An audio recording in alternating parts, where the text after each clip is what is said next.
Everybody's got a price for the $1 Million Man. Who's that kid? Nick. He looks like Beaker from Muppets. The one on FS1, Nick Wright. Yep. Yeah. I got something. That's for amazing. Him. I did not even.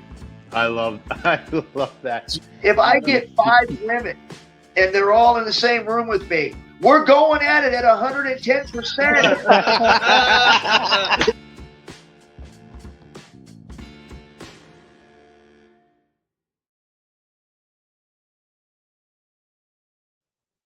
What's going on, everybody? Tuesday night, niche night here on A2D Radio. And that means one thing. It's some wrestling talk here. We're ready to talk about a huge unexpected thing that happened this week. Live on the Lazy Booking Podcast. As always, I am Chrome. Joined this week by special guest, was here last week, and original co-host of the Lazy Booking Podcast. Right this way, Mr. Billy Thrasher. What's up, brother? God, you're digging me up more times than The Undertaker. I'm telling you. I mean, at this point, we're talking about, is AJ ever coming back? Like, I guess never say never, right? Not in this business. I know. Such a wild week. Guys, we got a lot to talk about this week. Big thing last night, obviously, on Raw. AJ Styles Appreciation Night. We're going to talk about that. We're going to talk about a few other little news and notes from there, as well as we're going to preview WWE Elimination Chamber. We're going to give our predictions on who's going to win, who makes sense, what would be the best WrestleMania outcome. So we'll dive into that as well. So wherever you're at, on Facebook, YouTube, X, if X is working, I don't know. We've had not just us across the board. There's been some issues getting X going. But if you are there and you see us, please, guys, comment in, share us out, give us a like, give us a subscribe. But as always, the most important thing is join our conversation, because we're talking about the phenomenal one Mr. AJ Styles, for the majority, predominantly for this show. Eric's out on vacation. We love him. I hope he's having a blast. I did talk to him briefly today, and it sounds like he's having a great time. He sent me and Andy Ritz a video. He went to a luchador wrestling show, and it looked like a hell of a time. Obviously not local, in another country. So yeah, really, really cool. Hope he's having a great time out there. Show a little love to our doctor, Dr. Paul Vidal at Specialized Physical Therapy. You can find him at physical locations of Burlington and Cherry Hill, New Jersey, and you can find him on the web at that site, specializedphysicaltherapy.com. Any aches, pains, anything brand new, anything long-lasting, contact him and his award-winning team. They'll give you a little look-see, a little peek-see, and they'll get you on the track to feeling your absolute peak. I don't have Andy this week to give a wink to. Now, Billy, listen, this is awesome. I know we had our 10-year anniversary show last week, and one of the things I mentioned on there was this show started right after the Royal Rumble, a couple weeks after, when AJ Styles made his WWE debut. And I remember at that time, that might have been the first topic we actually covered. But talking about that, it was one of those things we never thought we would see, right? You know, and then 10 years later, here we are, and we're talking Hall of Fame. That's right. Big thing last night. We're going to dive into the details in a moment on our opening topic here, brought by our doctor, Dr. Paul Vidal, Specialized Physical Therapy. AJ Styles is the greatest in-ring performer in WWE history. Do you agree or disagree with that statement? Again, wherever you're at, comment in. We want to know if you agree or disagree with this statement, as well as your thoughts on everything we discuss tonight, which you'll see scanning across this bottom line right here. Billy, kick us off here. Or I guess maybe I should set the tone, right? For what we had happen last night. Because I don't know about you, wool got pulled over my eyes last night too in the process. I thought we were going one direction, and they gave me a little peekaboo and sent me the other way. So, funny story is I don't remember that we started around the Rumble time. Yeah. And if I go back and think about it, I think the kickoff to us doing the show in the beginning was, if you remember, all those rumors about everybody coming, which was super exciting at the time. Nakamura was one of them. Yeah. Gallows, Anderson. They had the 4 of them or whatever, and it was just like, oh wow, this is crazy. Seeing where we are now, I was actually, so I didn't even know what happened. So we were sitting in a Dairy Queen last night, and Bray was watching it on Netflix, and he says to me, he's like, "Oh, look at this," and we were watching like the AJ clip, and I'm like, "Oh, I think something's going to happen here." It just had a setup for, well, maybe he'll be at WrestleMania. And then it kept going, and it was like, oh, maybe that's it. Just like them honoring him or whatever. And all of a sudden, Bray was like, you got to see this. The lights were out, right? Mm-hmm. And out came The Undertaker. And I was like, oh, okay. It reminded me of that whole Ric Flair thing, right? And then that was it. I didn't watch any more of it. I was like, okay, no, I figured that was it. Well, and then I got home and realized we're now putting him into the Hall of Fame, which blew my mind. Yeah. Yeah. Who'd have thought 10 years ago when we started this is where we would be. Absolutely crazy. So to set the tone for everybody, right? So last night's AJ Styles Appreciation Night.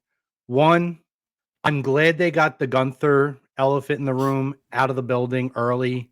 I like the way they did that. They had the little homage to what AJ's last little run was, right? Where he had the tag team titles with Dragon Lee. So they kind of continued that little storyline that's been going on. They throw him out and say, tonight's not about you. You're out of the building. So first in my head, because it's WWE, I'm like, okay, was this whole thing a swerve all along? And the intention is him to come back. But then I really felt like they were really, really going at it with the videos and the biggest moments of his time. And I was like, okay, they're bringing back Frankie Kazarian. Gallows and Anderson are on last night's show. That's crazy. Bobby Roode.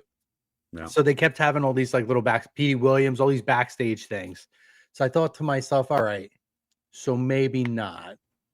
So we then get to the point, AJ, they show this beautiful video package, and this is where this relationship with TNA really comes in handy, because you're able to, outside of his brief New Japan moment, they're able to tell the full story essentially of AJ Styles. From there, they own the WCW footage. So they have the majority of his career. And you couldn't do this before, but now they can. Exactly. They can piece this all together. They have this beautiful video package that goes that's played with Creed's Higher, which is a banger still. I don't care what anybody says. Oh, yeah. That song slaps. It hits well. And they go, and then so they come out of the video package. They have like a brief moment with a large pan in the crowd, like a long shot. And all of a sudden the music hits. I thought the crowd was a little tame to start. They got into it as AJ got in the ring, but the music hits. They have the video. They have the camera following AJ from behind. He accidentally bumps his shoulder, turning the corner, but he's there. He gets in, and then boom, AJ comes in. He goes through, gives everybody high fives, gets into the ring. You start to get the momentum of the crowd now. I was a little surprised how quiet they were when the music hit, but they start getting amped. AJ gets in the ring. You get the thank you, AJ chants, and they start talking, right? And he talks about his family. And I think the most important aspect of this, obviously, is it's how much he genuinely talked about his family and the time to be with his family.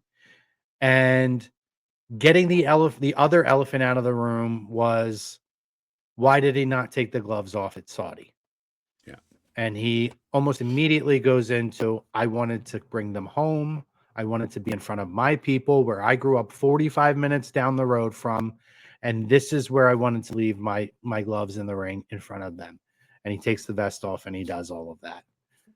Then, as you mentioned, everybody comes out. You know, he thanks his family, he thanks everybody. Everyone starts to come out, and then you hear the gong, which you were alluding to.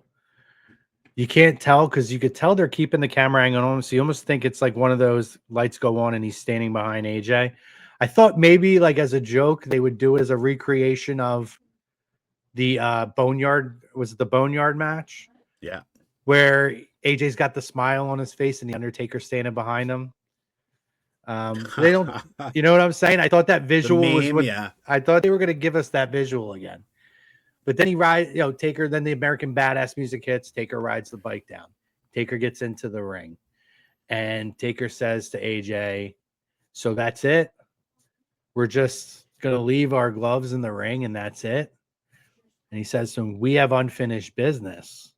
So I'm looking at AJ's face and I'm like, man, he's really selling this. So now I'm thinking, and my buddy's verbiage, not mine, says, I felt like they were giving us the break glass in case of emergency to sell tickets in Vegas because they're struggling moment.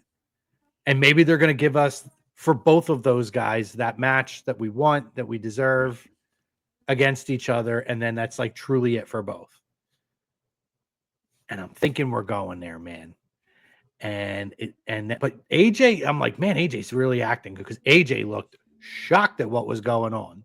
Like, this is a great sell job. And then when he says that, and AJ's like, huh? And then he says to him, have you ever heard the saying, if you see me coming, you're already gone? And he said, well, I've changed that over time. If you see me coming, you're going. I have the esteemed honor of informing you that you are the newest inductee in the 2026 WWE Hall of Fame class. AJ like breaks like at that point because he looked very confused. Yeah. But what a moment. The swell started. Taker obviously said it a little bit slower, but the swell starts of the crowd getting pumped up because as soon as he says, I have the esteemed honor or pleasure, one of those two words he used, the crowd is kind of knowing what's going on. Yeah. And then they say informing you, blah, blah, blah. And everyone knows. It was just awesome. They have this moment. I tried to hear what they said to each other because it was almost like, did I get you? And then AJ's family comes in. They join him in the ring. They have this beautiful family hug in the ring. His one son was homesick with the flu. I bet he wishes he was there now. His actual son, AJ. But anyway, he gets in the ring. This beautiful moment happens. It is so awesome, so well deserved. I'm not ruling out, and I'm just putting it out there now. I'm not counting on it. I am not ruling out that they won't break glass still. Yeah, that's true. That's a whole different can of worms. But like, Undertaker now is that large man from the NFL Hall of Fame that used to knock on doors, right? Is that what that is? So that I don't remember his name, but yeah, it's like that guy. He still does it. So Nick said that to me, and then Ritz, who isn't even really a football fan, literally said to me, he's like the yellow jacket guy who knocks on the door to tell the NFL players that they're in the Hall of Fame. Yeah. That's literally the Taker is now. It's kind of funny. It's cool. Like, listen, I will say this. Part of what makes it amazing is the element of surprise. And I think after this one, this might end the surprise of the Undertaker doing it. Like, you're going to kind of know something's up. Although now it might swerve guys to think, oh man, this is my moment. And it's not. We just choke slam him instead. Yeah. No. Yeah. But I think what gets me about it is like, it was so quick. Like, not that it's not deserving. It totally is, but you don't normally. It was very unexpected. I have my theory why it was so quick. A, I think he's really done. Yeah. And B, I think they're sending a message to AEW that he's really done. Because there's been a lot of reports that AEW has been on numerous occasions throwing overtures to AJ's way, and he's declined them. So Listen, never say never, but I talked about Mhm. this weeks ago. I had some dude on TikTok trying to call bullshit on me, but if you know me, I have some connections with WWE. I I'm could not saying see, I'm not but saying I it's could Paul see Levesque. AJ. Hold on, real Yeah, quick. and I'm not yeah, saying it's Paul Levesque, but I have my connections, and one of my connections is very close to AJ Styles, who has known him for a long time. And I told people that everybody kept saying the gloves, the gloves, the gloves, this, that. I'm telling you, I have two sources. Both sources told me what he told them he was done. So I'm not patting myself on the back or anything, but that's more so to the one dickhead who tried to call bullshit on me. I never said I knew for 100% fact, but I knew what my sources told me, and my sources told me he's done. And it really seems you to be got to going that Barry way. Horowitz yourself, you know. Oh yeah. Oh wait, I guess it's this way, right? Good. Yeah. You get yourself. Get you in there. Like there were so many rumors, right? Like what he was gonna do. I feel like, the easier path for him is like there's obviously he could easily go into a coaching role, you know, with WWE. He obviously loved it there. I don't see why you would go anywhere else. The only thing was like obviously he was at TNA and they teased that match with Frankie Kazarian, which never happened. Mm-hmm. Maybe that's the one match he does. But I I don't do see think it. there's a But couple that could have happened in AEW that I would have been intrigued by. Omega again. yeah, Um, I don't think he goes there though. no, I I don't. don't I think don't so at see all. it. If it did happen, like I would not have been mad at him. I wouldn't have been like, "Oh my god, why would you do that?" Like to No. see him against like Swerve would have been cool. Hangman would have been cool. MJF would have been like an awesome promo. Like I Yeah. would have loved to have seen that exchange. But again, it's not something I'm dying for because I feel like the man has fulfilled so many beautiful memories of for me in my life, professional wrestling. And I'm not even just talking WWE, I'm talking about his time in TNA as well. Yeah. I mean, my first TNA show I went to was Lockdown 2009. I went and I was in person there. And I didn't know a lot about AJ. I had heard of him. This was my first time seeing him live. Yeah. And he did a dive off the top of the cage onto everybody. And I can visually still see him Yeah. baby faced at the time, but the gear wasn't much different. Yeah. Jumping off of the top spread onto everybody. It was one of my funnest, especially now in having hindsight as a benefit. The fact that I can remember it so vividly to this day, and that's 17 years ago almost, makes it that much more special that it's one of the funnest moments in wrestling I had because this is a legend. Yeah. And this was his early years, and I didn't know much about him, and I got to see him do this amazing move. Yeah. So I never really watched TNA much. Like I'd catch some stuff here and there, but I was never an avid watcher of it. I think around the time I was hearing about it was when like guys like Hogan and stuff were there, and I was just like, I just don't want to, Mm-hmm.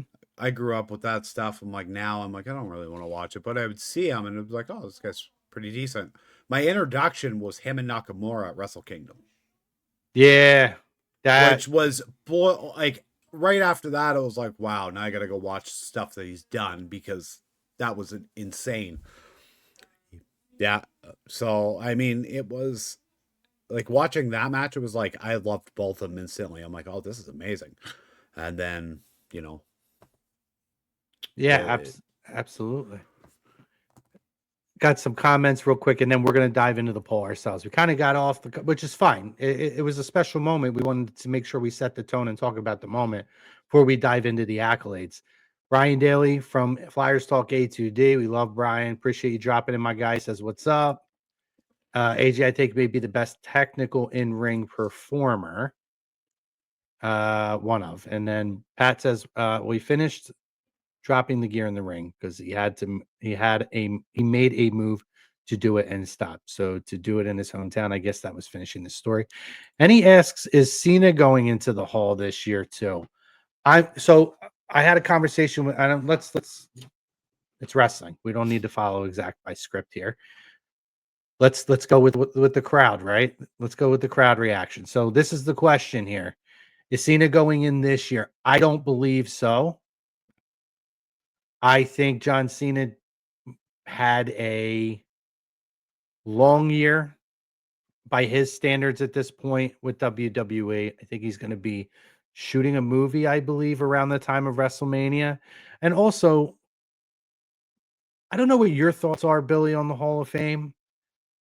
I like this idea of getting back to the roots of it, where you have 4 or 5 inductees, not 8, and make them really big, important names, because the cupboard started to get bare very quickly when we started diluting the classes. And this, like, I like the idea of we have AJ and Stephanie, 2 massive names. The Hardys are being rumored to be possibilities to go in. Oh, That would be really big. And then you throw maybe one more in, no. whoever you want to throw in at that point. Maybe you do somebody that's like, you know, like a second tier title, you know, a mid card star, which they're Hall of Famers in their own right, right? So maybe you throw a Santino in there. I mean, I'm just saying a random name, but I mean, I think that dude's going to end up in the Hall of Fame.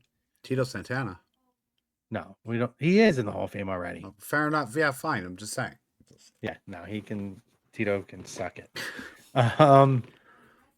But no, I don't think Cena goes in. I think that we're looking at. I don't know if he goes in next year either in Saudi Arabia. Although That's gonna be interesting. yeah, I'm wondering, Billy, because you know with Saudi they have that FU money. Like they're talking about next year's WrestleMania being like all these guys saying they're retired. It don't matter.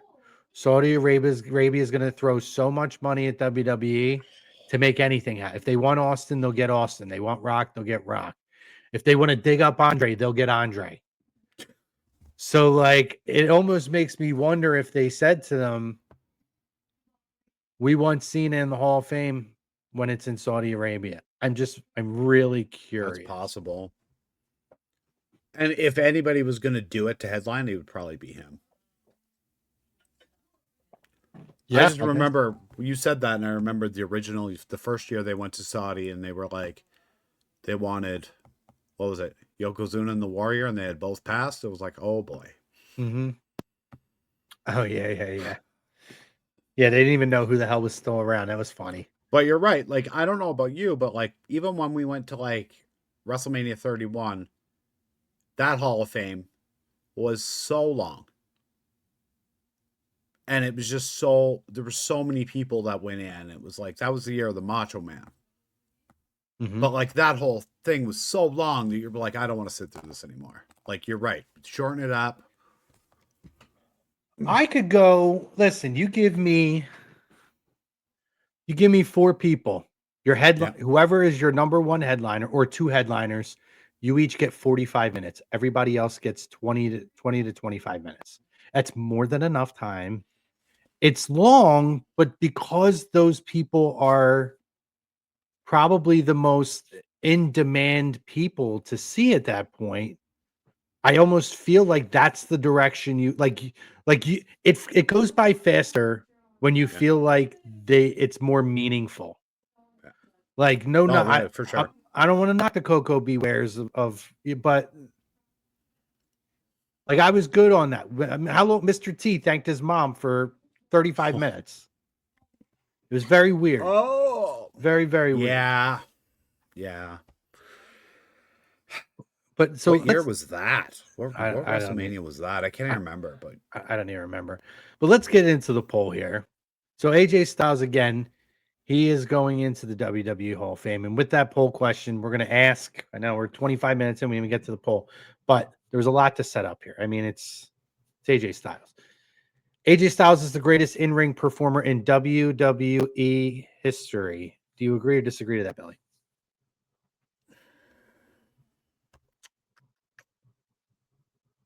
I think it's very subjective, but I'm going to disagree. Mm-hmm. Greatest in-ring performer, I think, would be Shawn Michaels. Mm-hmm. I mean, he's up there, but I don't think he's the greatest. Okay. I think that goes to Shawn. I could make it so, but it's all person, like it's all opinionated, right? Like, so I feel like, and Pove, I think, agrees with you here. Shout out to Pove also on 8 Flyers A2D, Flyers Talk A2D. Yeah, definitely top 5 for sure. Shawn Michaels is my number 1. So I when I created this topic, I was in the Shawn Michaels camp as well. I've always said I believe that Shawn Michaels is the greatest in-ring performer. But I also feel when I take a step back and I'm watching more of the work of AJ Styles. I think Shawn Michaels is the greatest WrestleMania performer of all time. But on a night in and night out basis, for a man who kept his head straight,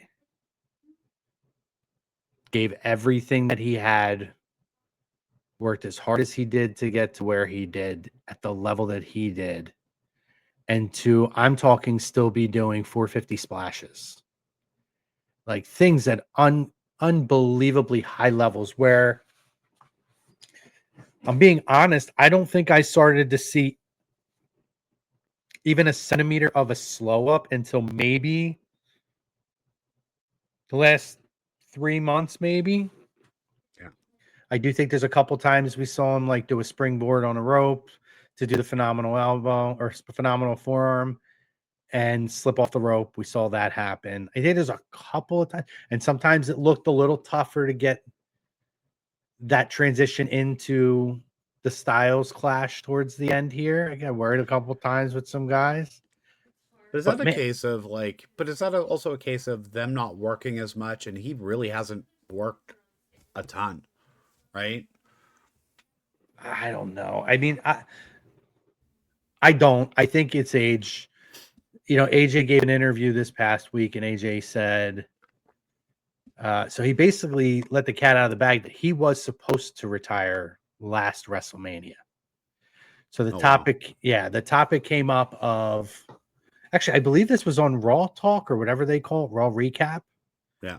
And the topic came up on, why Rumble? Why not wait till WrestleMania? So he said that he feels like, I don't mean anything disrespectful about it, but he felt like the luster of WrestleMania has slipped a little bit to where it's not a be all end all to retire at Mania.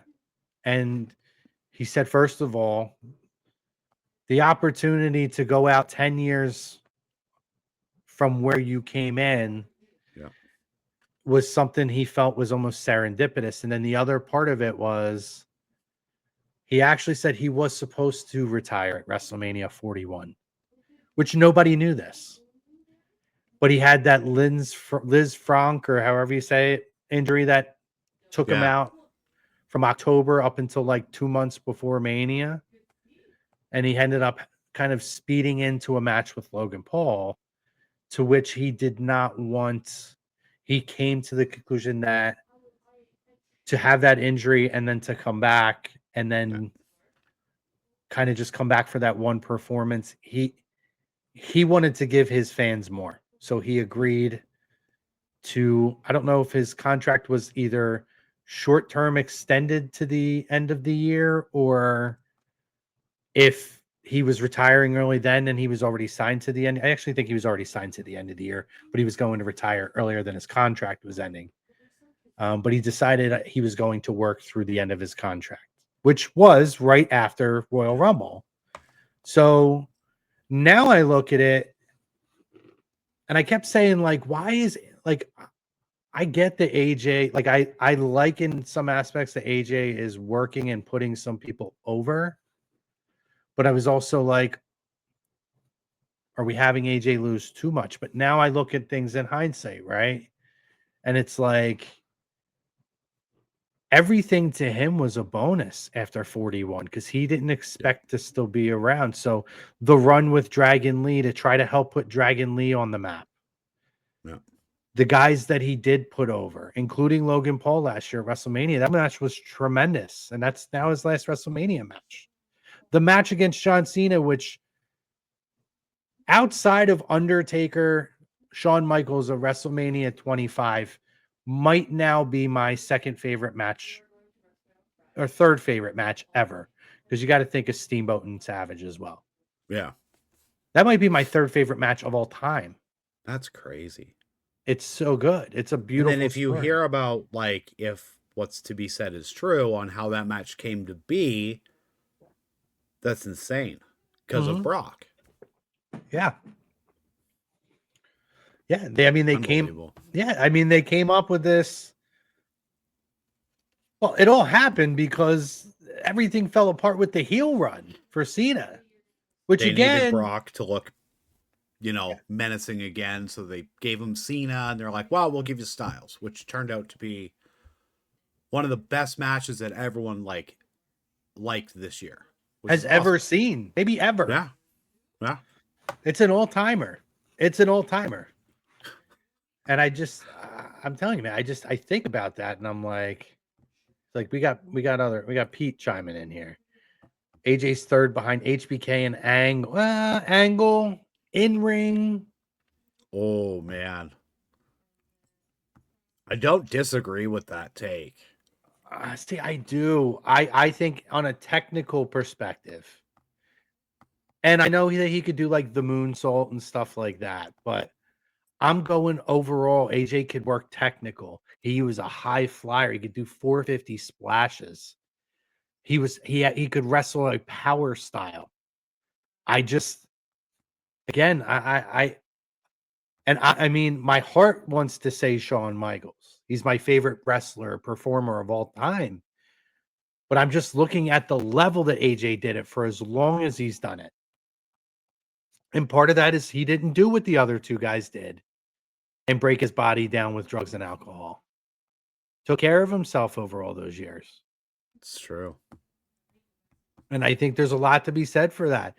It's the argument of here's a comparable argument, Billy. Okay. Do you want to and I can agree with the argument then. Depends on how do you rank greatest? It's the Jordan versus LeBron argument. Oh boy. LeBron is still going, and at his age, it's unbelievable. But Jordan at their personal peaks, Michael Jordan's run was more impressive. So who do you consider the greatest? Now, I would argue against myself now because I would say I look at Michael Jordan as the greatest, because it wasn't a 3-year run where you're like, oh, he's probably on PEDs or something. It was a long enough run that at his peak, he was the greatest of all time. I think if you got those two at their best. And it's the same thing. If I get Shawn Michaels and AJ Styles in the ring, who outshines the other? I think the setting. And it's a shame we never got that match that was rumored. I know. And I believe, if I'm not mistaken, that was another rumored Royal Rumble match. So I don't know if it was Rumble or Mania. It was Rumble. There's been a couple of times that Sean has talked about where they tried to bring him out of retirement. One was Daniel Bryan. Another was AJ. And I think there was a third one in there. I don't remember who it was. But yet they got him to come out of retirement for that tag match with Kane and Taker. Saudi. That's that Saudi money. Was it Saudi or was it Australia? Oh, shit, you might be right. Maybe it was Australia. I thought it was Saudi. Either way, that's the part that makes me upset about it. It's like you got him out of retirement for that. But you had AJ Styles. I feel like that was a big missed opportunity. I think that there's a couple of matches that we will look at and say, God, what could have been if we would have got them? WWE bypassing AJ Styles early in his career. I think is one of those where a young AJ versus Sean at that point. Whew. Pat says, here we go. Injury training vision continues. It's a shame because they had a lot of potential. Is it worth continuing the mass match?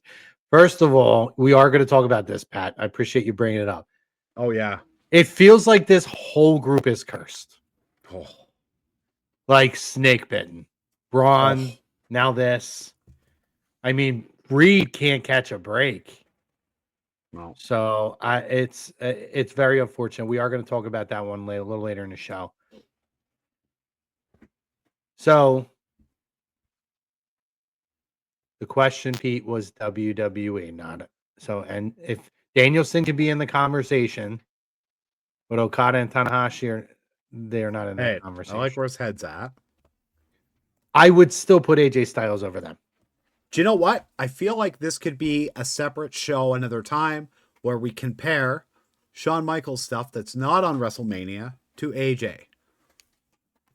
Because you might be onto something there.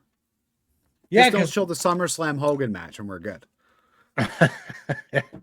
Hey, that was selling at his finest. Listen, when Hogan passed away, that was actually one of the first things I watched. Oh, man. And guess what? It's pretty good. It's not as bad as you think it is. No. I mean, you know, Hogan definitely needed a hip replacement by that point. But it was a good match. It wasn't bad. Yeah. It told a great story. You know, that was when we got for a cup of coffee heel Shawn Michaels. Oh, yeah. I didn't like at the end where he's like, I just had to know, brother. I just had to know. And he hugs him out. And I couldn't do without that part. But no.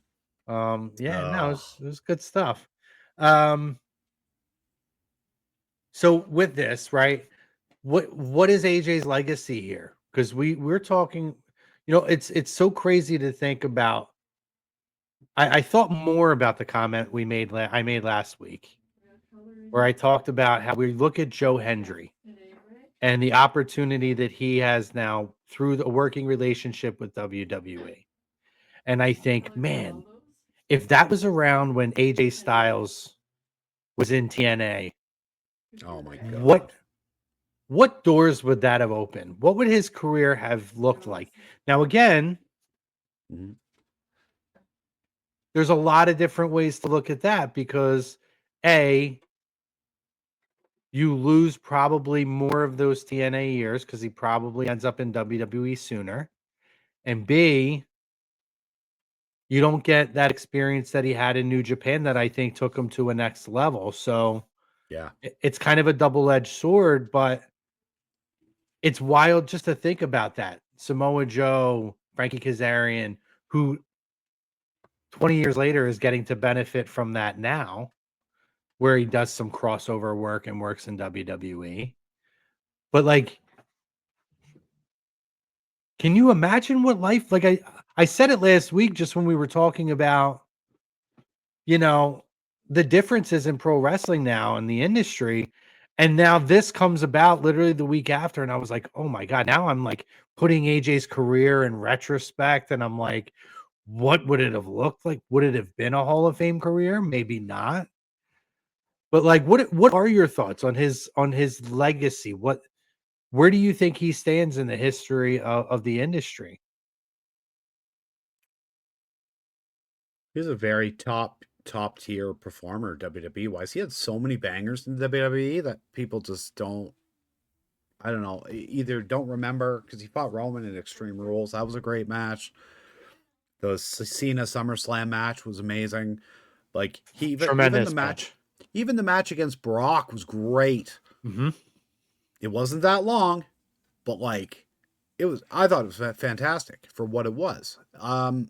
Generally a great performer. I think, I don't even know. Even go back in to history, I don't know, but like definitely a Hall of Famer. Oh yeah, I mean, without the TNA stuff. And go back to his match real quick. Go back. You're bringing up WWE moments. Yeah. The last minute match, where it's Finn and AJ. AJ fills in because Bray Wyatt gets sick and can't compete against the demon, right? Finn Balor. Oh yeah. And we got that match that it's one of those matches we wanted to see. Former Bullet Club leaders. What would it look like to have them in WWE? And it was a banger. Yeah. Tremendous match. And I would be remiss if I didn't mention, I'll say it, and it might be a hot take for some people, but I absolutely loved what they did with the Boneyard. Oh no, I think that I thought it was great for what it was supposed to be then. And I actually think it gets better over time. I'm actually planning to watch that later today. Yeah, I'm thinking so too. Like, honestly, even when it like came out, because remember that was that whole, what are they gonna do? Because it was all indoors, right? And then you got that, and it was like, this is awesome. Even though everyone's stuck at home, I was like, that was awesome. For what it was incredible. Yeah. Yeah. No, I look back at how and you got to think about the circumstances too of the difficult position they were put into then. Oh, yeah. And the pressure of this was supposed to be Undertaker's final match, and this is kind of your last fight that you're going to get in terms of an active career for Undertaker. And for the disappointment of not having that, Yeah. there's two ways to look at that match. It's the disappointment that we never got it live. Yeah. Or it's the incredible, unique performance that we got that nobody else can say they had with The Undertaker. I felt like for me, it just took me back to all the old stuff the Undertaker did in the 90s. Mm-hmm. But with like when Yokozuna put him in the casket and they did that, yeah, it took me back, and it was like, it was actually unbelievable. I loved it. I loved every minute of it. I agree. Yeah, for me, if I'm looking at his legacy, right, I think it's Trailblazer. I think he was Daniel Bryan before Daniel Bryan was Daniel Bryan. He's the guy that everybody said will never make it to WWE. And he defied the odds. And look at the career that this man has had. Like, a guy who we thought would always be the guy that never got there, gets there, and then within weeks, he has a full 10-year run, and within weeks, he is the headliner of the Hall of Fame. And as much as I love Stephanie McMahon, AJ Styles is the immediate headliner of that Hall of Fame class. You don't agree with that? I think it's Steph. I don't. And I'll be honest, I don't think she would want that. I think that she would want AJ to be the go home conversation there. But to me, that's the legacy. He inspired a generation. The Javon Evans and all these guys, the Rascals, the Rockstar Spuds, so many of these young talent, these high flying different talents over the years, even to this day. Leon Slater, remember him winning his first championship over when he took it off Jinder on a random SmackDown. I was like, oh, I can't believe they pulled the trigger there, but it was good. I thought he did a great job as champ. Yeah, 100%. Leon Slater with TNA, who is one of their top talents that I will likely end up in WWE at one point, was featured on the John Cena farewell show. I think and with AJ, AJ's one of his heroes. I mean, there's been so many people over the years, the P.D. Williams, the Eric, just so many people he's inspired, that I think that it's been a career of many avenues and has spanned the world, and it's just so cool to see the way that it's kind of come to its resolution. Got Dynasty jumping in. What's up? Appreciate you joining us, Dynasty. We're talking AJ Styles Is that when Bray was going to be Sister Abigail? No. I don't remember that, if I'm being fair with you. I don't The remember worst when thing he... they ever did to him was change his music for like 2 weeks. You're not talking about the music at the end, right? No, his theme music, they changed it for like a couple weeks. It was terrible. I don't remember. Which it's possible. It's probably for the best you don't remember that. Probably. Pat says Mount Rushmore. Is that yours, Pat, or are you asking me? He says Undertaker, Shawn Michaels, Hulk Hogan, and then AJ. I mean, that would not be mine. It's so hard to do a Mount Rushmore because my Rushmore changes. Like Shawn Michaels will never come off of my Mount Rushmore.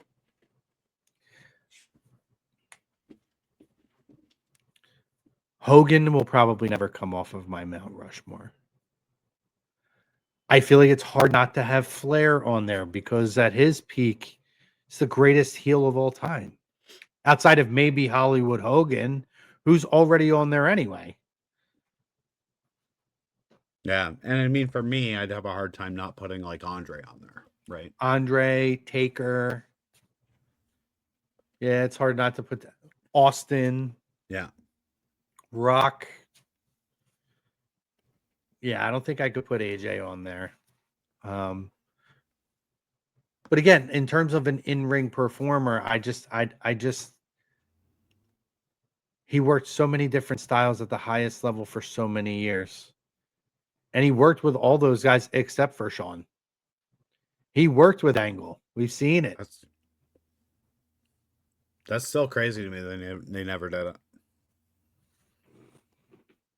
Honestly, he's probably who should have been Angle's final match when Angle stepped away from him. Instead, we got Corbin, which I get, but you did nothing with it. It was a terrible wasted opportunity. Dynasty agrees to the poll because he never hit that wall where it was bad. So Michaels didn't either. I mean, he had his 5-year break in between, but the dude came back like he never walked away and better than ever. His second run is probably better than his first, right? Yeah. Yeah, I think yeah. And I would think he was still, I feel like he was still at the top of his game on the way out. To me, did what AJ did. He got out when the getting was good. The only blemish, I think, was that tag match we spoke of, but that was a whole mess. See, I don't even count that. Oh. I don't even count that. But like to Dynasty's credit, like if you want to talk about that 5 years Shawn had to step away and count that against them, you could, because AJ never stopped. Yeah. Just kept rolling. That's also true. So it's and listen, Shawn Michaels is an incredibly gifted performer. Shawn Michaels was an inspiration of AJ Styles. But I think AJ innovated some of the in-ring work that Shawn did and did it at a higher level too. And again, this is hard for me to say because Shawn Michaels will never not be my favorite in-ring performer. My favorite, yes. Do I think he's the best? No, I think AJ beats him. At WrestleMania, nobody will ever be better than Shawn Michaels. I don't care who it is at this point. There's one Mr. WrestleMania, and that will never change. Ever. So who should induct AJ?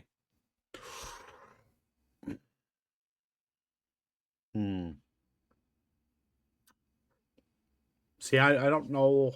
Like, if you're allowing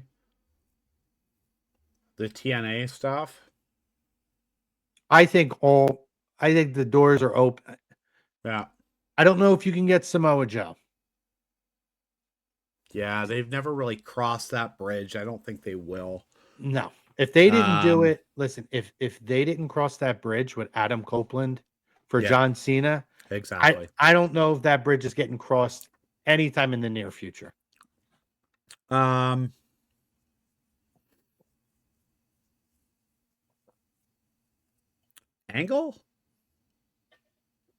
That's a good name. Also, your typo is incredible. I love it. What I do? Oh, look at that. Yeah. Good call. I'll have to fix it. He's going into Hall F, guys. Hall of fucking fame. Just thought I'd point it out. No I big deal. appreciate it. It's all good. I have to fix that. Let's type it up fast. You'd rather it be me than the chat. Yeah. But they don't give a shit about that. They don't love me for my brains. Okay. Right, Dynasty? You don't love me for my brains. I'm just here to be entertaining. Angle's a good name. I think that Cena could be on the table. I think Cena would do it for him if he wanted him to. Yeah. Yeah, considering the surprise before their match that he gave the ring announcer. Yeah. But it depends. What's his schedule? Like, can he be there? It's hard to say, right? Yeah. Yeah, I think that's on the table. I think you could do... Oh.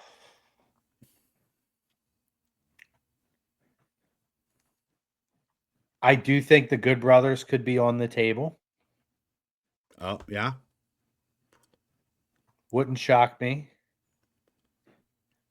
Or you could do the Good Brothers and Balor. But I think that's getting too, like, a lot of people will be, like, confused. Because not everybody watched Japan. You know what I mean? Like, yeah. Well, so I do think, I don't know if you caught Stephanie McMahon's interview with AJ. yeah. And she showed him like a video package of all these superstars wishing him well. And Balor was very emotional and talking about how their paths had never really crossed till they got to WWE, but they were constantly in each other's shadows, and what an influence that AJ was in the ring and outside of the ring, as the way that he carried himself as a colleague and a man and a father. Like AJ actually got emotional and he said, I didn't even know he cared about me that much. Like to that level, you know what I mean?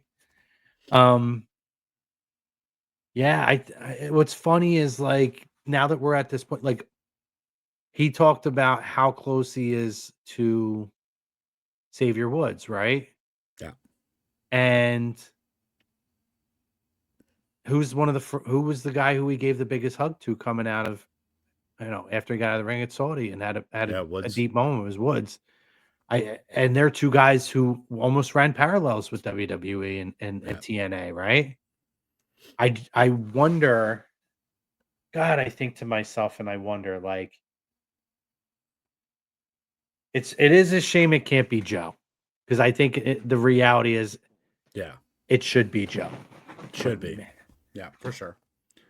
Do you know what one of my favorite moments is? Do you remember when... That's a good one. Real quick, that's a good one by Dynasty. Jeremy Borash would make a lot of sense. Yeah. We've always been together outside of the New Japan run. That's very true. Yeah, he says Borash for Cena. I think, you know what? I think Terry Taylor got the ball rolling for sure on that. Yeah, it's interesting. I mean, yeah, Terry Taylor had his fingerprints on a lot of the TNA talent back in those days too. Yeah. That's a good call, Pat. Really good call. But yeah, now if I was to pick today, God, I would think Cena for the star power that he has. Jericho is another one, because Jericho was his first big feud in WWE. Yeah, and they could kind of. That was Mysterio's another decent one. I was going to say, do you remember when they tried to get him to join the Judgment Day? If you go back and watch that, Balor's face is priceless when they brought back the Good Brothers. I love watching that. It's great. It's so good. Yeah. Yeah, man. I wonder what's going to happen with Gallows. Like, it's going to sound terrible. AJ was like their WWE meal ticket now. The club is done. Yeah, almost. Yeah. Yeah, I'll be curious to see how that ends up working out. Unless, obviously Balor goes back. Y2J, never forget. Y2AJ, yeah. Hilarious. I have I don't know why, because it was like what, a 2-week thing. I've always wanted a Y2AJ shirt and never got one. It's one of those like totally they cashed in on the cow for 2 or 3 weeks. Oh yeah. But I wish I had it. I have a couple AJ shirts. I'm wearing one now. One of my fives. This one I can wear and you can't even tell it's a wrestling shirt.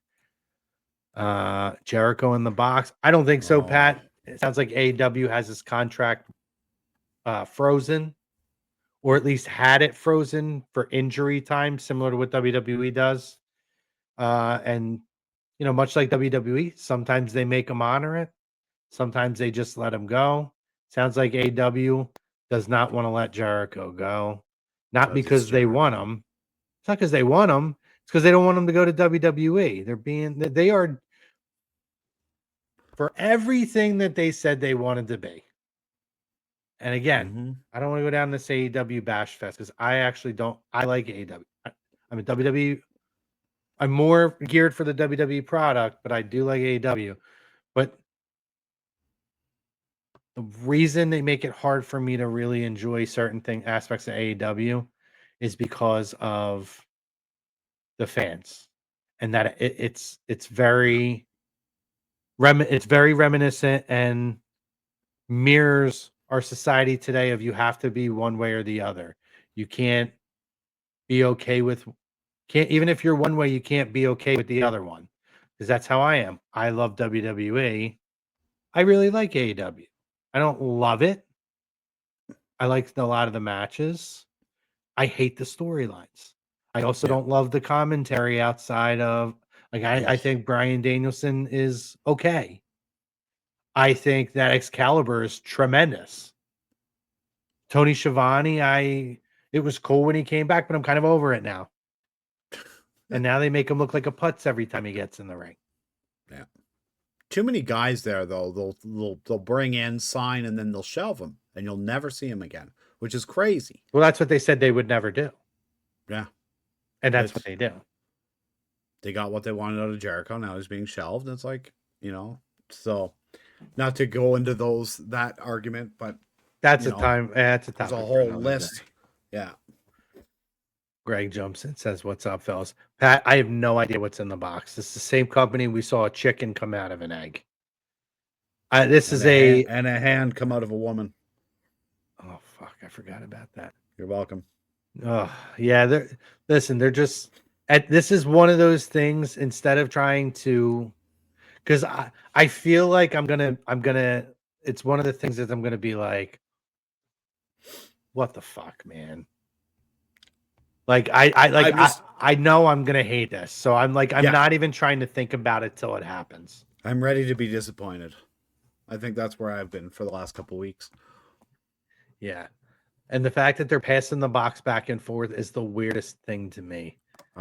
And just to get to the point, well, I guess we're gonna have to open it together on Saturday. Just open the fucking box. Yeah. Who cares what it says? Just open the box. I pray it's not. It's gonna be, Pat. I'm telling you. It's not gonna be exciting. I'm just saying, open the fucking box. And I'm saying a lot of F's tonight, and I don't curse that much on this show anymore. If it were a human or an animal, it'd be dead at this point because you can't breathe in there. There's no way. Yeah. So I don't know what it's gonna be. Yeah, is it gonna be a human? I've seen no holes in that box. I've seen no holes. I've seen no way to feed in food. Maybe it's holding Vince's lockbox. Maybe Vince is actually dead and they got him cryogenically frozen. Oh, like Ted Williams? Maybe it's a new era in that box. Oh my God. Because this is what happens every week. Yeah. This is what we do. Oh my God. Oh, I can't wait to have Russo back. Oh my God. I wish. Oh, Vince Russo, I can't wait to have you back on the show, buddy. Come on after the box. Oh my God.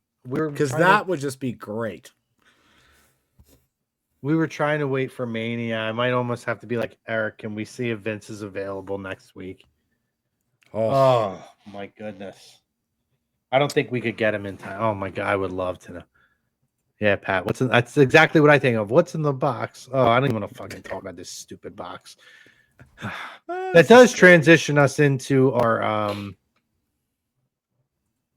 next segment of the show, though. So let's just dive right into that, and that is our Elimination Chamber preview set in Chicago.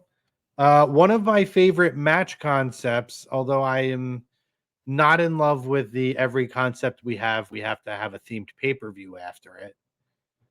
It doesn't make it feel as special. But regardless, it's become as important as the Royal Rumble in terms of it's the consolation opportunity outside of winning that Royal Rumble. So let's dive in first here. One of the headline singles matches, AJ Lee makes her long-awaited WWE singles return against Becky Lynch. Your thoughts on this? Who do you got? Just trying to think in my head where you would go for both. I feel like oh, my heart wants to say AJ, but my gut says Becky, because I feel like there's more options with Becky going into WrestleMania. Because you still have, from what they've shown, Natty and Maxine, you could run that and do a 3-way if you really wanted to. Mm-hmm. I agree. By that look on your face, I agree. Yeah. Now, granted, I think she keeps it with some bullshit, but Oh, I mean, of course, that's what she does. I was for this AJ Lee return, but there's too much time in between things. Yeah. And I don't like that. It's kind of already worn on me. She's a busy woman. Pat Canning, but I know what you mean. He Yeah, thinks Becky keeps the title. Yeah, I think they came back. The iron was hot, and I'll be honest. I think Becky's a tremendous heel. I think she's entertaining as hell.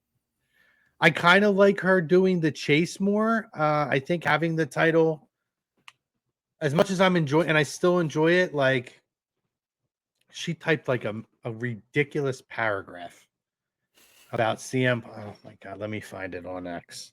There we go. It's so good. They were talking about it this morning on like Get Up and First Take because they had Punk and AJ Lee on there, Punk and AJ Lee on there, and it was just ridiculous. Here we go, Becky Lynch, and they were like, "Oh, can you guys react to this?" All right, so she put, is this the one here?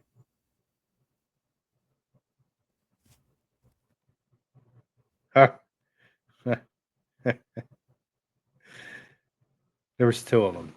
So she says, I can't wait to humiliate AJ in front of her family and friends. This was 2 days ago. Next Saturday, she'll be so embarrassed that she will retire from wrestling for good. To be honest, nobody wanted her back anyway. That's why she's an absolute joke. Little does she know, Chicago loves me. I'll probably get the most cheers and love from the crowd at the United Center. Way more than puny Phil. Chicago is and always will be a big Becky believer town. Then she says, Chicago made, more like Chicago menace Punk. Conniving moron Punk is probably more accurate. My very reliable sources have informed me that WWE has loud cheers and audience noises ready to be piped in due to the fact that Punk, an absolute joke, AJ, actually get no real love from the crowd. I hear some people attending will be paid in merch to go nuts when they come out. Insane. Dude, she is just, that's amazing. I can't. She's so good. Then like the Bexy Awards she gives out. I wish she would have dropped something about like Sports Illustrated. That would have been amazing. I love that run she was on with that. Oh, here's another one for you. Ready? Oh boy. This was 2 hours ago. A former Chicago basketball player who dominated at the United Center and won many rings. His initials are MJ, but I won't reveal his identity. Called to wish me luck, not that I needed it, and to say he's rooting for me. I said, thanks, Michael. Like you, I'm the greatest to ever do it. Some say better. Oh, Bro, my God. what she is like how can I root for AJ Lee in that? First of all, you ain't even been around. Yeah, She is just that's great. It's so good. Oh, that's so It's good. so good. I don't know how you could root against her. AJ Lee, though. Mackenzie, what's up? Welcome back, my friend. Pat says I'm so over Natty is a heel in her Max story. It's boring. Yeah. I'm over the Maxine story. I like the Natty character. I've watched it and followed it. So as she's been doing her regular character in WWE, she was given a lot of grace with WWE to go to the independent scene and do this character. And I've been waiting for this character, the legend. And it's like we haven't even scratched the surface of what we've seen on the indies. I think this is, and just give it a little bit of time, Pat. I think it'll come around on you. He says the only way I see AJ winning is if she loses at Mania. Mackenzie says, hey, how's it going? Name is Mackenzie. AJ Lee. Keep taking days off, not building a storyline with Becky Lynch, making the fans care less about her. Absolutely, Mackenzie. Appreciate you jumping in. That's what we were talking about. Yeah, I just think it hurt it. Like there was a lot of fire behind her return. Yeah. And I actually thought last week, Billy, not this week, the previous week, I actually didn't. The crowd was kind of dead for it, but I actually thought the promo exchange on her end, Becky's, I thought was a little silly, but on her end, where she was a little more serious, I enjoyed that. I thought she was actually pretty good. Yeah, I enjoyed it as well. But it's like, it's almost like stop, start, right? Like it's very, if you're like, I understand she's busy, she's got stuff to do, but it's like that feud has been like stop, start because she's gone. So it's hard to, keep that going. Whereas on TV, you've seen what Maxine, Natty, and Becky all kind of. Mm-hmm. That's why I think she keeps it, and they run something with Natty or whatever because they haven't paid that off. Unless they just don't pay it off, which would be silly. But yeah, I don't know. I don't know what the direction of that is. But I think we're both on the same page here. I'm rooting for Becky, and I think Becky will win this. I think it opens up more avenues, unless you have a heel, maybe a Lash Legend gets a dominant victory over AJ at WrestleMania. I wouldn't be opposed to something like that. Put her over a legend on the biggest stage, put the Intercontinental title on her. I think that would be something great. Now, again, they're on different brands, though. Yeah. I don't know that I see a woman at this particular moment. Maybe Raquel, but they have her focused on the WWE title. I don't know who I would put her up against at Mania for AJ, but Becky, I think but that's what I mean. are Like endless. you have, I don't know where you would go unless you do a rematch, which doesn't excite me after they've done it a couple times now, right? So yeah. Obviously, before we get to the chamber matches, we'll jump into the next one. As Eric said, I don't know why we're having this match other than it's in Chicago. I wish they didn't do the first match, but we have CM Punk versus Finn Balor for the WWE World Heavyweight title. This is what I'll say about this, Belly. I don't love the match. I don't love we're getting it this way. I think it'll be a great match. They were awesome the first time around. I do like the direction through this feud that we're getting with Finn. Yeah. I think we're getting that I agree with for sure. Yeah, I think the promos have been good. I think him soul searching and being very open and talking about it. Yeah. Through these vignettes and promos with everybody, I think has been great. Yeah. obviously the cracks with the Judgment Day. But I think there was a better way to get there. I don't think we needed this other than we need a high level match for Chicago for Phil. But Yeah, CM, like CM Punk the wins. whole thing's been weird, right? Because like you have him like fast forward to WrestleMania, he's fighting Roman, right?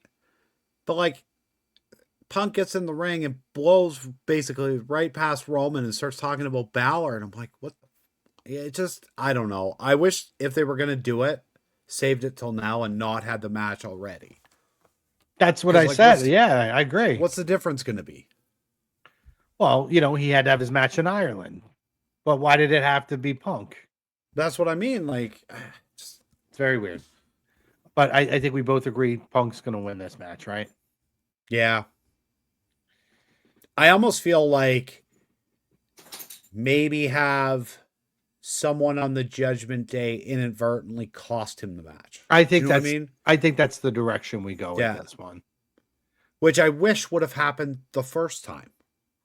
Yeah. I almost wonder if we get that while also getting some kind of an interaction or confrontation between Roman and CM Punk towards the end of this as well. Because Roman's supposed to be on Raw. Oh. Yeah. So wouldn't shock me if he's a part of Elimination Chamber, makes an appearance as well. Women's Elimination Chamber match. We have Tiffany Stratton versus Rhea Ripley versus Alexa Bliss versus Asuka versus Kiana James versus Raquel Rodriguez. I love, outside of Tiffany Stratton, I love the field of superstars in this match. Yeah. My fear for this match is that Tiffany Stratton is going to be who comes out of this.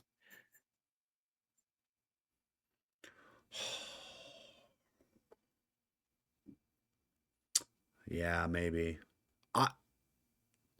I'll be honest, that's not what I want to see. So, we still got time before WrestleMania. Mm-hmm. So, can we kind of intertwine the two women's things? Because I feel like they all go hand in hand here. Mm-hmm. Like what we saw on Raw. Yeah, as far as the other. Okay, so they dragged it out an extra week or two, but essentially you're going to have Liv Morgan and Stephanie Vicaire, right? Mm-hmm. Perfect. Which we knew we were going to get that anyway. I would prefer. I think Raquel needs to be added to that somehow. Wouldn't hate it. Because of the Rumble, the elimination at the Rumble. Mm-hmm. I feel like because she goes into the Elimination Chamber, loses, and then what? Like, I just feel like somehow she's got to get added to that for a triple threat. Yeah. And then as far as Jade goes, I don't know. Well, so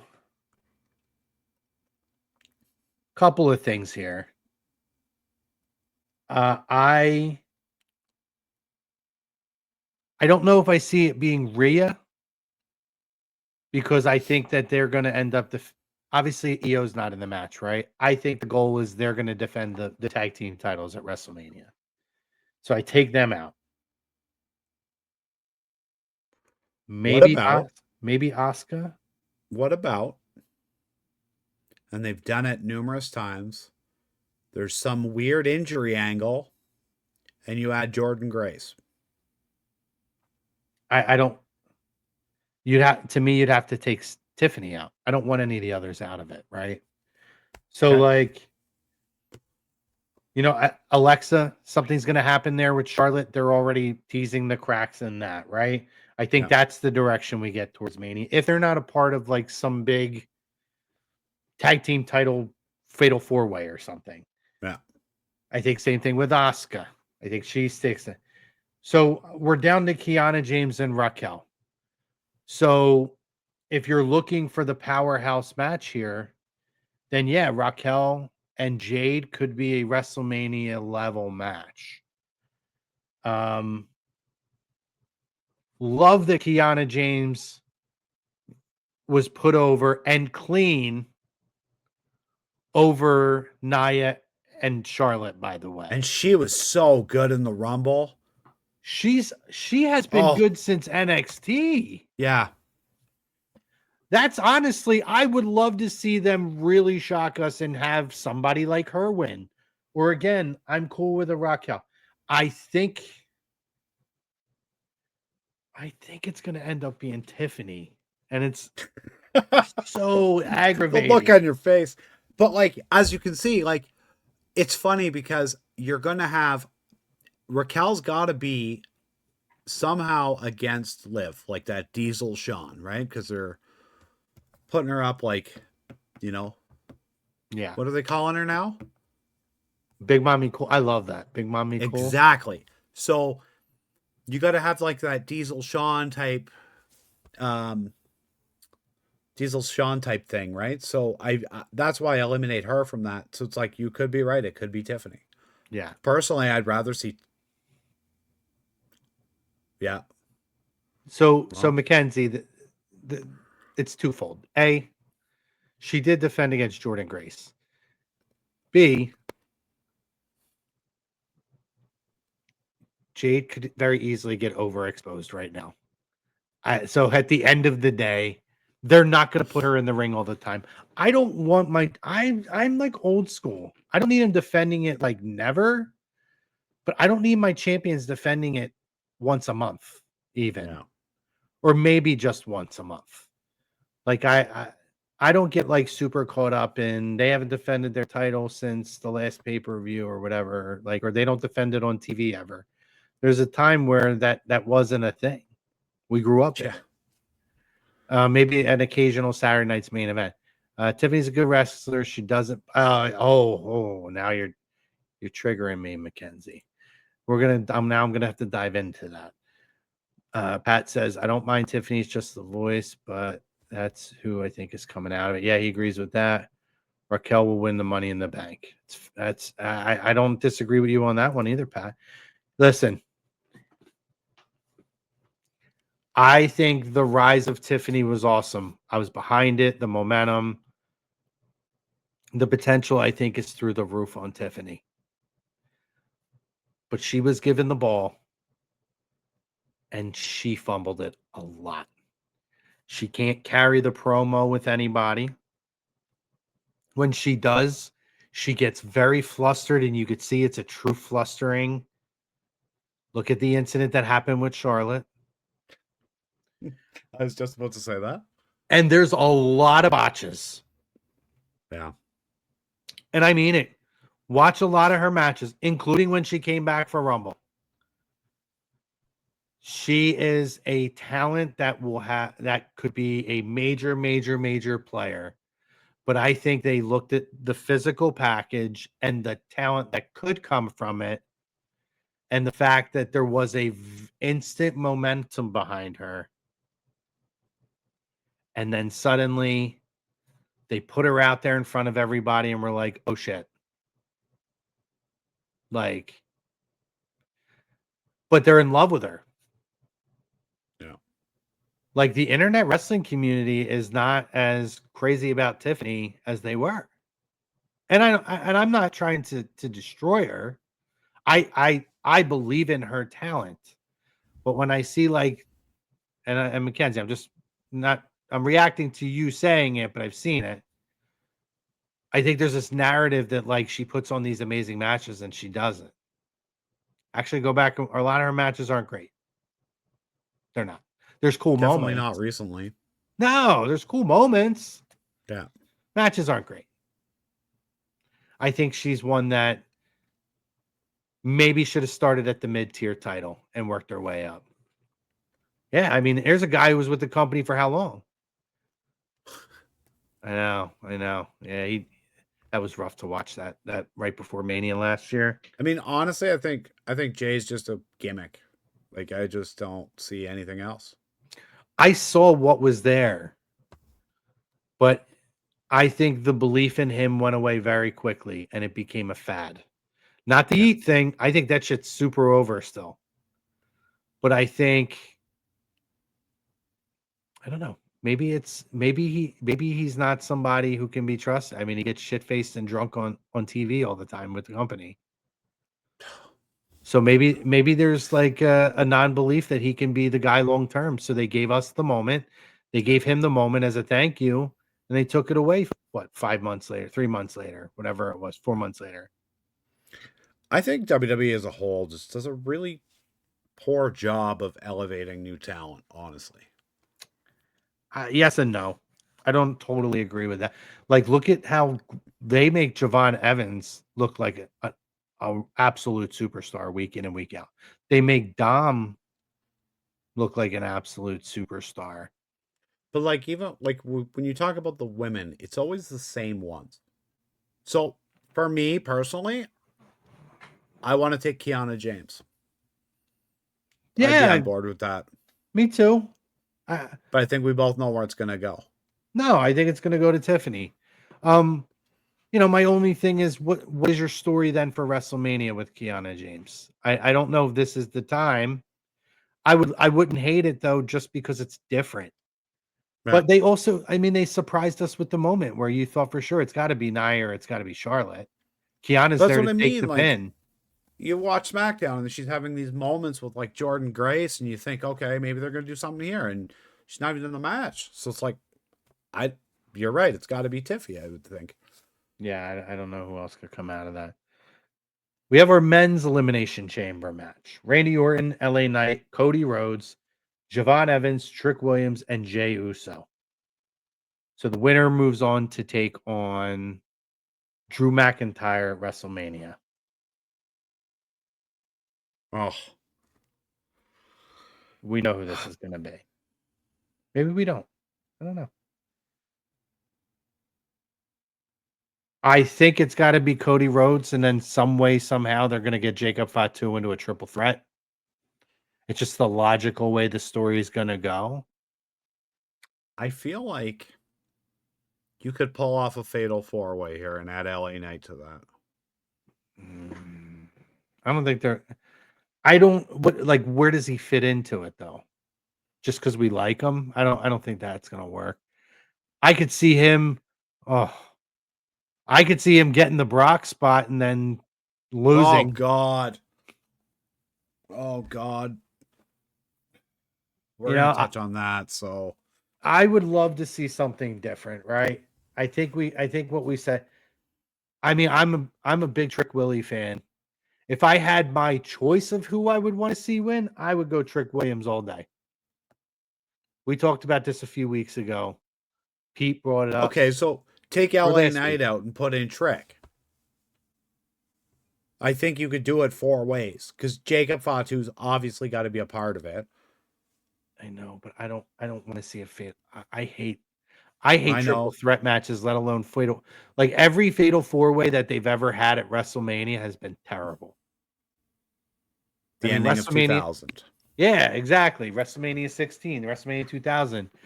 And that was as star packed as you could get. A McMahon in every corner. And it was awful. Oh, so bad. I don't think I've ever gone back and watched that match again. I think I'm just like got Cody fatigue personally. I mean, everybody has. He hasn't had adversity. That's the problem. But I think it's going to be a multi-man match. I think. See, this is what I'm saying. Everybody's talking about why LA Knight doesn't get a real shot. Listen, I don't know if it's politics. You know, you've seen certain things on WWE in real, but they have the ability to curve what that narrative is too, where there's things in the ring he hasn't followed script. So I don't know. Okay. Like they showed at Money in the Bank how he kind of screwed up the finish. And Seth was not very happy about it. And then they show a moment of him being, torn into by Triple H. But and again, that's why you can create a narrative of like, okay, well, we need to show people what we're saying. I love LA Knight. I've been an Eli Drake fan for years. When we were doing shows back in the day, I loved Eli Drake back then. Something's not there, something's not connecting. So I would like to see him get a huge spot. I would be okay. If I'm really being honest, I think him and I don't even know. I was going to say like a Dom Mysterio, but we're not going to get that. I'd love to see him get the big moment. I just don't know where it is. I'll tell you what I want to see. I want to get rid of Money in the Bank being a pay-per-view, and I want it to be back to being a part of WrestleMania. And since you got 2 nights, why can't you do the men's one night and the women's the next night? Or vice versa. That's true. Yeah. Because then, like, it was such a beautiful part of WrestleMania, and to not have it be a part of it anymore. The concept of the pay-per-view was fine for a while. I know people are like, oh, it's kind of the big 3 or big 5. I throw that out the window. I'd rather it be a part of Mania. I don't know. Money in the Bank kind of went downhill after Rey Mysterio got thrown off WWE headquarters. Oh, come on. That was a beautiful moment. Beautiful. No, but seriously, okay, so on this match, I'm going to go, you're either getting a triple threat, Jacob Fatu, McIntyre, and Cody, or if you were to do a 4-man, I'd say add Orton to it. If I had my choice of how I would book this, it's not going to go this way. I don't think that we need Cody in a title match. He's been in it every year. What I would rather see is I would rather see Orton win this match. I'd rather see Orton take the title away from Drew. And I would rather see the build up to SummerSlam and have Randy Orton versus Cody at SummerSlam and get that match between those guys with that history on one of your biggest shows, similar to this. Yeah. And really fire that up and have Cody continue to chase up to this point. Well, I just remember going into the Rumble, he was like, I'll throw your ass out kind of thing, right? So there's something there. What I would have really done is I would have had on the men's and the women's side, I would have had 5 qualifying matches, and then I would have had 1 second chance match to get in for the people who lost those other matches. And I would have had it where Sami Zayn gets in. Sami ends up pinning Cody for the finish, where you end up kind of rewriting that, like kind of Cody said to him, you get in your own way. Well, this time, Sami doesn't let himself get in his own way. He takes advantage of the moment. He takes Cody out. He gets the spot at WrestleMania, and Sami finally gets his win after 7 or 8 losses to Drew now. He finally gets his win over Drew at WrestleMania. That's what I would have done. I'll be honest, this WrestleMania is such a clusterfuck right now. Like, I don't even know. We're like 1 pay-per-view away, and this is the first time we mentioned Sami Zayn. No idea what he can even do. But that's... I don't know either. It's very weird. I could see him getting added if there's a fatal 4-way. That's the closest person I could see getting added. Yeah. And he still gets his moment. Oh, boy. Maybe. Yeah. That's, I mean, because then you have this whole Sami's kind of the forgotten guy. You have these other 3 guys. And at the end of the day, them 3 cost each other in a fatal 4-way, and Sami ends up getting it. So that's the alternative I could see. Eric had the best WrestleMania idea of all. And it's on our YouTube channel. One of our anecdotes with Arch that he dropped. And he dropped, and it is such we can't do it now because of how they allowed Finn Balor and Dominic Mysterio to get to here. But I'm not like one of those crazy, you need to defend the title every whatever or strip them of the title. But we've seen it before. They pick and choose. So with Dom's injury, I would have, and this is what Eric said, not me. I'm 100% with him on this. Dom's hurt. Dom can't defend the Intercontinental title. He keeps his AAA title because they have different rules there. Yeah. But Dom can't defend his WWE title. So WWE says, hey, Dom, we're stripping you in the title. And he says, do what you got to do. I'm keeping the title. I'm still the Intercontinental Champion. Yeah. You have a tournament. Finn Balor wins the tournament. Dom comes back for WrestleMania. Who's the real Intercontinental Champion? It reminds me of that Punk Cena, right? Dude, it's fucking Razor and Shawn from WrestleMania 10. Yeah. And it would have been amazing when Eric threw that out there and we dropped that as content on it. I said, oh my God, he is brilliant. Why didn't we do that? There's your Judgment Day cracks. Yeah. And it culminates at WrestleMania. Who is the real standout from the Judgment Day? Who's the real Intercontinental Champion? Oh my God. That might have been over anything that might have been the most compelling WrestleMania story. It's because it's too good. That's the problem. Oh, it's like I go back to WrestleMania 26, and I have fucking talked about this for years. I'm cursing a lot tonight because I'm unhappy about some things. As happy as I am for AJ. I probably curse more on here than I have in the last 6 months on the show. Blame me. It's fine. I know. It's you bring it out of me. I go back to freaking WrestleMania 26. Okay.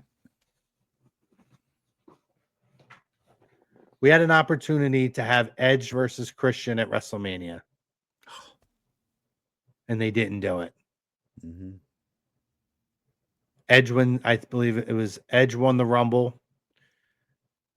Christian could have had, there was an opportunity for Christian to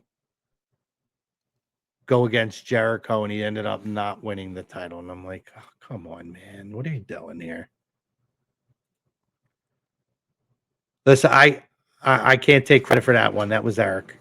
But I think if I had a degree in writing, that they would hire me. I believe I have some pretty good creative ideas for wrestling. And at least know when one sucks. I know. Yeah. These are the missed opportunities. The same company that didn't have Hogan and Flair at WrestleMania 9 or WrestleMania 8. That's still crazy. Can't ever get past that. So who do you have winning this match? On the men's, I think it's going to be Cody. Yeah. But I think somehow we get to either a triple threat or a fatal four-way. Agreed. Last little bit of news and notes here.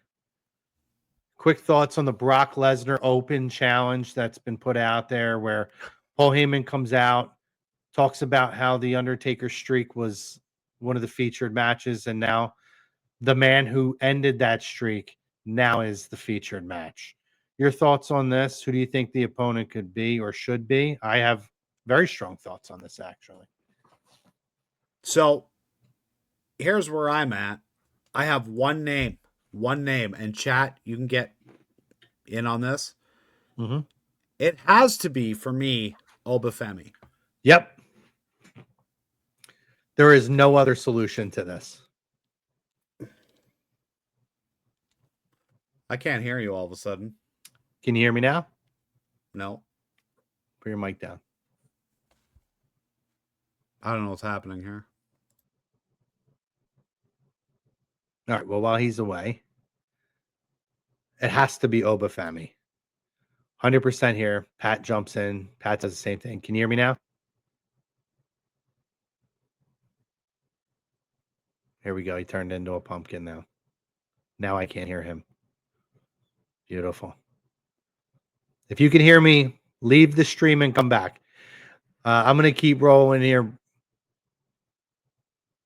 Brock and Oba, 100% agree. Dynasty agrees. It has to be Obafemi, and it doesn't just have to be Obafemi. Obafemi needs to go over in this. If there's, first of all, the Brock, and I've been a Brock backer. I can hear you now. Can you hear me? Still can't hear me.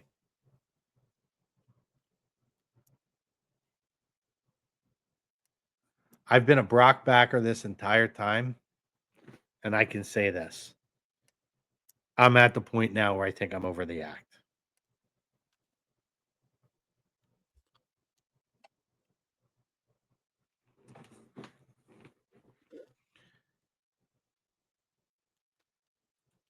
So if anybody else has any other ideas on who could be in on this, please let me know.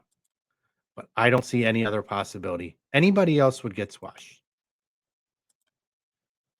Unless they're opening up an opportunity for somebody else who can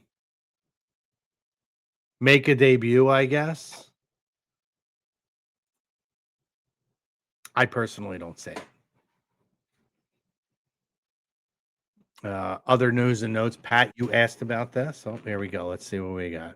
Can you hear me or not? Can you hear me now? Yeah. All right. Even my microphone goes up more than 2 bars now. I don't know what's happening. I know. Crazy. Listen, sometimes where were we at? Real quick. Sometimes with this, if your sound goes for no reason like that, sometimes you got to pop out and pop back in. Okay. So anyway, yes. So we were talking about the Brock and Oba thing. Were you able to hear me or no? No. Okay. So first of all, our chat agrees here. We got Pat chiming in, Brock and Oba. Dynasty agrees. It should be, and it has to be, Oba family. Yeah. I'll let you take over. Well, he's listed as a free agent, right? So like, I just don't see anybody else. I really don't. And if it is LA Knight, like you said,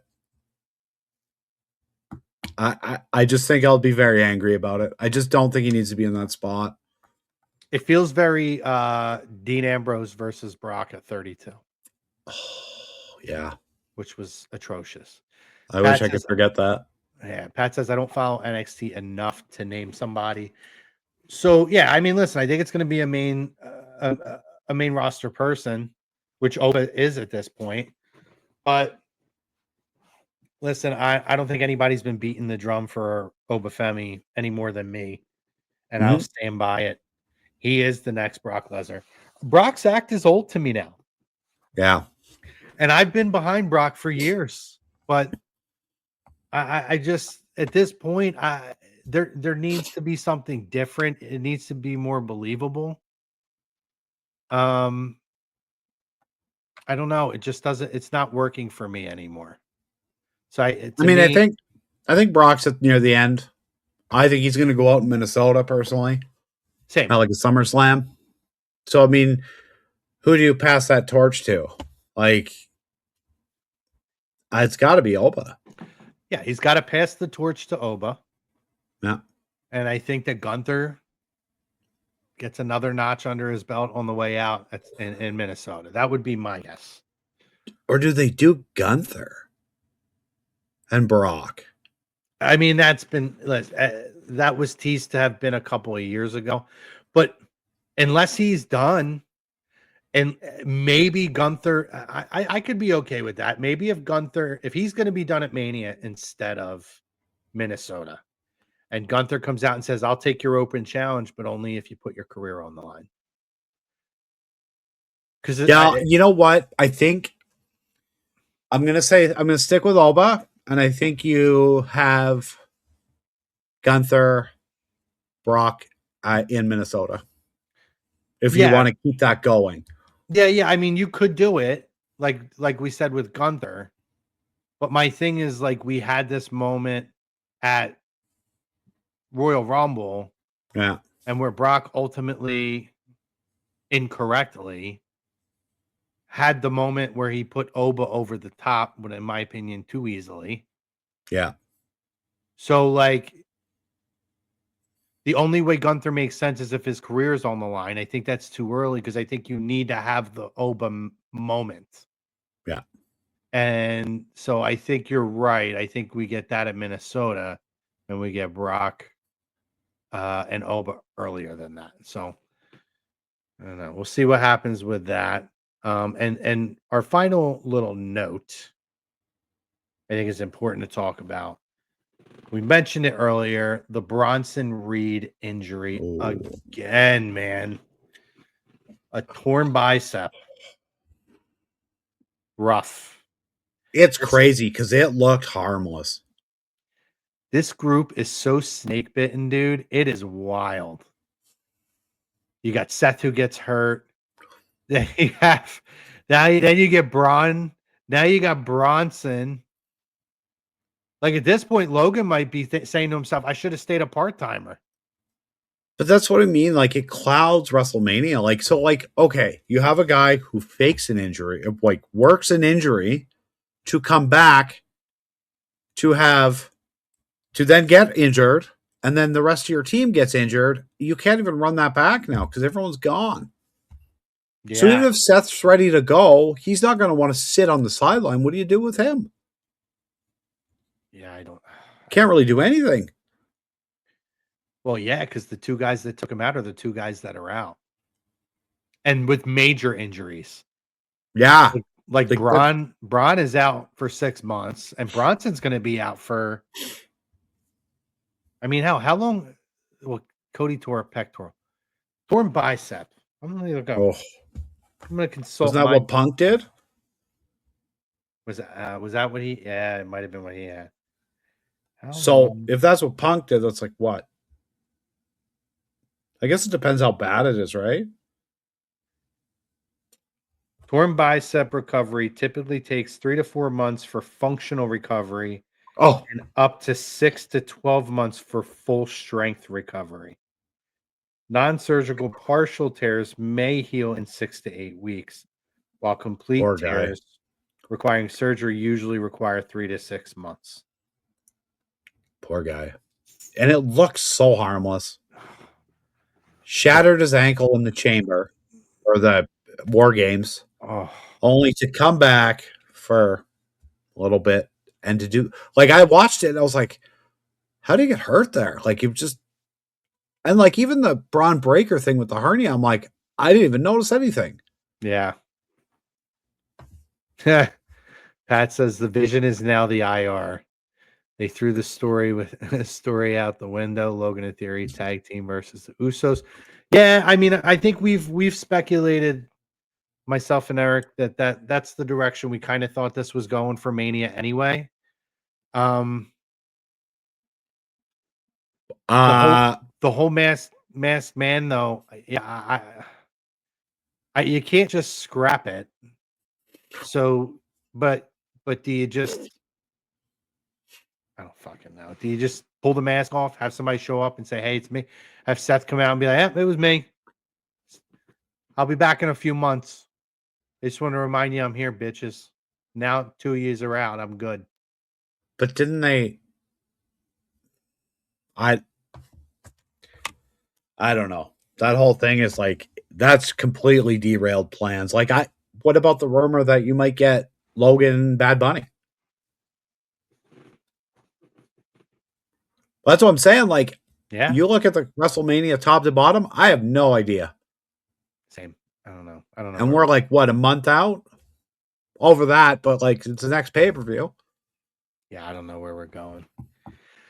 Oh, Billy, it's going to be interesting to see what happens. Do you have anything other news, notes, or comments before we hop off of here?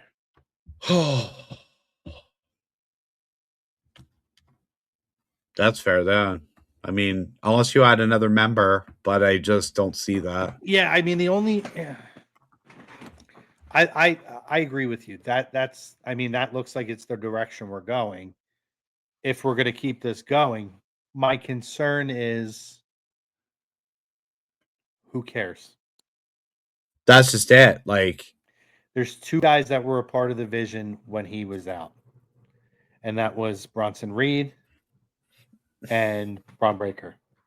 So I guess when that masked man shows up, and I've never caught it, are Logan and Theory always around? Yeah, I mean, he takes out any of them. Okay, so he has stomped both Theory and Logan Paul. The last time he was on television was Logan Paul. Okay. Does make you wonder if Bronson Reed was supposed to win that match last night. Yeah. Yeah, maybe they pivoted because obviously it probably would have been Seth and Braun after the Rumble, right? Yeah. And then they would, well, he's out, let's pivot. Mhm. And then that happens. It's like, I don't even know. Maybe they give him Austin Theory if you're going to bring in Bad Bunny, but I don't care about that. Yeah, I don't either. I don't know. I don't either. We'll see what happens. I can't wait for the day we go down the card of WrestleMania and be like, what the fuck is this? Because I feel like that's the way it's going. Well, listen, we're not that far away. We're about 7 weeks away from really diving into that. Yeah. We're gonna have a lot of fun stuff coming up, by the way, guys. WrestleMania season is upon us. Once we get past this, we ramp up our WrestleMania content. Pat says Seth comes back with a new vision, Masked Man, Logan, and so you could do kind of with Pat. You could do something where Seth has been in cahoots with Logan and Theory this whole time. And some of the rest of it, like the stomps, were just to kind of throw them off the trail. If you want to go down that path, maybe. I hate it. I feel like the injuries have really blown this up, right? So well, my beef has been, how many times are we going to do the masked person? Did it with freaking Solo a couple years ago. Reminds me of What's in the Box. Which we're doing now too. When in doubt, break glass, put someone in a mask. Like, yeah, I know. It's weird. But anyway, this has been a lot of fun, Bill. Everybody out there who joined us, please, guys, on your way out, give us a like, give us a follow, give us a subscribe, share us out, tell your friends about us, and most importantly, come back and see us next week. We're on every Tuesday. Mania season's ramping up. We're going to do watch parties with past WrestleManias. We're going to do roundtables to discuss Mania. We're going to have a couple of special guests that are going to join us when within the pro wrestling industry to talk about lots of different stuff. So we're going to work to hopefully bring our buddy Vince back. So we got a lot of good stuff that's going on. We're very excited for it. We want to thank our doctor, Dr. Paul Vidal at specializedphysicaltherapy.com, for sponsoring the show. Make sure you guys follow us in A2D Radio. This is our Instagram handles. You can find us on all the other social media platforms as well. Lazy Booking Podcast also has our own YouTube channel where we drop this show. This show is live on A2D every week. Then we drop this show either late that night or the next morning on the Lazy Booking Podcast page to archive our shows. We also drop original content. That's where you'll see our watch-along shows. Sometimes we do watch-alongs, watch parties. Andy typically does our watch-alongs. We have not been able to do them. We're not going to be able to do one this weekend because everybody is out of town. I actually won't be able to watch Chamber till Sunday. I have the Brett Young concert with the fiance in Bensalem, PA. So I won't be around. If anybody's going to be in Bensalem and Brett Young, let me know. So I will have to watch this on Sunday. Tiffany Stratton's win can wait till Sunday. Oh my God. It's terrible. But yeah, so that's all we got for you guys. Lots of cool stuff coming up. It's WrestleMania season. Elimination Chamber is going to get us going. Thank you. I will promise the chat that I will shit all over this WrestleMania. That is my promise. I am not excited for it. You say that now. Watch. It's going to come. No, I won't be. I won't be. You're going to be so pumped. I can't wait. It's going to be the most exciting show of your life. Listen, for myself, for Billy, thank you, Billy, for jumping in, filling in for Eric. We'll see Billy a little bit, especially throughout the WrestleMania season, is him and some of our other guys who we had on last week to celebrate our 10th anniversary show will join us. And by the way, if you missed last week's show, it's not really a time-sensitive show. We recap the last 10 years of professional wrestling. So you can go to A2D's YouTube page, or you can go to the Lazy Book Podcast TV YouTube page. You can find the link to the show. If you're watching us here on A2D Radio, you can, as soon as we're done, you can go ahead and go check it out. We had a great panel of 6 of my past co-hosts on this show. And again, we talked about a lot of the movements and eras in the last 10 years of pro wrestling, the changes from when we were talking about tape trading, renting. I mean, we went even beyond 10 years when we were talking tape trading and talking about West Coast Video and Blockbuster Video and all. But really fun stuff, really great conversation. So would love for you guys to go back and check that out. If you haven't watched it yet, you'll enjoy it, especially if you love nostalgic wrestling talk. And that's it. That's all I got. Thanks to Tom Marnone at A2D Radio and everybody here. Make sure you guys stay tuned at the top of the hour for Flyers Talk A2D as Niche Night continues to bring the heat to you guys. But again, thank you guys all. Active chat again. We love it every week when you guys come back and talk to us. We'll be back next week. Eric will be back next week. We'll get his thoughts on AJ Styles going into the Hall of Fame. I hope he's enjoying his time on his vacation. And that's it. My fellow Canadian, sir. It's been a pleasure. Our first show back. Where I know. It's so weird. Yeah, I don't remember if I said at the beginning of the show, but I meant to. This is the first show that me and you have done together where it's just me and you since before I joined A2D Radio. So it's like riding the bike, and I'm still negative. It will never change. Hey, it's not a show with me and you unless somebody's got a technical or audio problem. So here we go. Thanks, StreamYard. We had a good run. We had a good run, man. We made it like an hour and 40 minutes or an hour and 35 minutes before we hit that. So that's right. Way longer show than we thought. For so much for my hard hour. It's Mania season. This is the kind of stuff that's going to happen. And did we expect AJ Styles to be going? Listen, no. As long as that was as quick as our preview show was for this, is how quick our actual show would have been, which would have been 30 to 40 minutes if it wasn't for true stuff. It's true. AJ threw everything out the window. So anyway, awesome show. Again, thank you to everybody. As Andy always says, tell somebody you love them. And we out. Be careful out there, especially if you're getting snow like we have been.